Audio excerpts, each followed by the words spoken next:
जिन्नात ये भी अल्लाह तबारक व तआला की मखलूक हैं और जिन्नात ये आग से पैदा किए गए हैं। जिस तरह इंसानों के अंदर अच्छे इंसान भी होते हैं, शरीफ भी होते हैं, फ़ायदा पहुंचाने वाले इंसान भी होते हैं, इसी तरह कुछ नुकसान पहुंचाने वाले, तकलीफ़ पहुंचाने वाले इंसानों में भी पाए जाते हैं। तो इसी तरह जिन्नात के अंदर भी इस तरह के जिन्नात पाए जाते हैं। कई जिन्नात तो ऐसे होते हैं कि जो लोगों को फ़ायदा पहुंचाते हैं, उनके साथ हमदर्दी करते हैं, उन्हें राह दिखाते हैं, और कई जिन्नात ऐसे होते हैं कि जो लोगों को तकलीफ़ पहुंचाते हैं, जिन्हें शरीर जिन्नात कहा जाता है।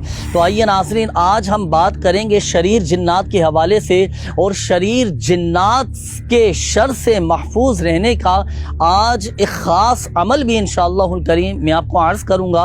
याद रखिएगा नाज़रीन, अगर जिन्नात, शरीर जिन्नात आपको तंग करते हों, या आपकी फैमिली में से किसी को तंग करते हों, परेशान करते हों, या आपके घर में, आपके मकान में, आपकी दुकान में कोई नुकसान पहुंचाते हों, और आप चाहते हैं कि हमारी और हमारी फैमिली की, हमारे घर बार की इन शरीर जिन्नात से हिफाजत रहे, तो लीजिए एक ख़ास अमल आपने करना होगा, और इंशाअल्लाहुल करीम इस अमल की बरकत से शरीर जिन्नात से आपकी, आपके घर बार की हिफाजत रहेगी।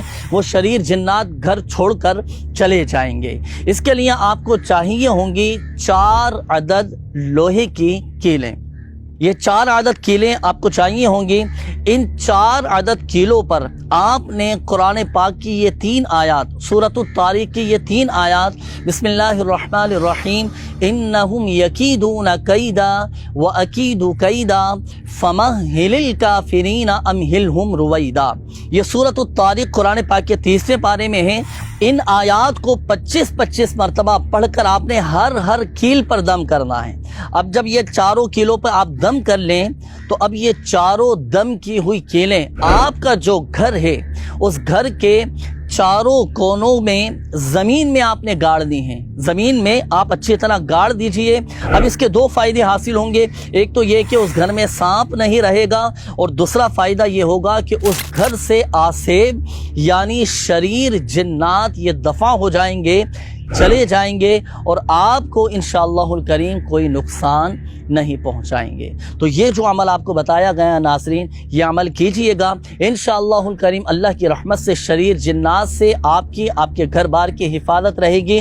और याद रखिएगा कि जब आप इन आयात कुरानी का विर्द कर रहे हों, ये वजीफ़ा पढ़ रहे हों, तो आपने सही तलफ़्फ़ुज़, कवाइद और मखारिज की दुरुस्ती के साथ पढ़ना है। फिर इंशाअल्लाहुल करीम इसकी बरकतें आपको हासिल होंगी। अल्लाह पाक हम सबको शरीर जिन्नात के शर से महफूज फरमाए, अपने हिफ्ज़ व अमान में रखे, आफ़ियत और सलामती नसीब फरमाए।